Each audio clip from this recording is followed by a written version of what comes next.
Vote देले BJD supremo Naveen Patnaik. Bhubaneswar aerodrome primary school 114 number booth रे भोट देइचंदी मुख्यमंत्री। गणतंत्र ए महापर्व रे समस्त भोटर निजर मतदान अधिकार साब्यस्त करबाकू से अपील करिसंती। चलीछि गणतंत्र महापर्व। देश रे चलीछि षष्ठ एवं राज्य रे तृतीय पर्याय मतदान। तेबे गणतंत्र महापर्व रे शामिल होई मतदान साब्यस्त करिसंती बीजेडी सुप्रीमो नवीन पट्टनायक। से एरोड्रम यूपी स्कूल केन्द्र रे भोट देइचंती। एहा परे से सेल्फी पॉइंट रे photo उठाइतले।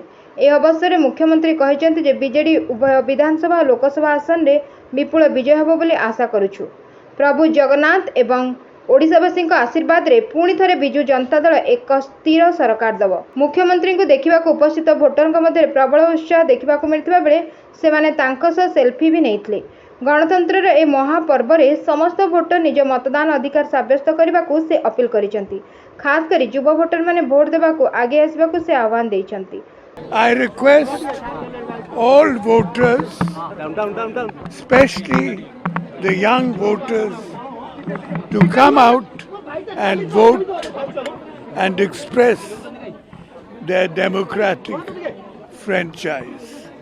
I expect the Biju Janata Dal to have a great victory both in the assembly and in the parliament elections.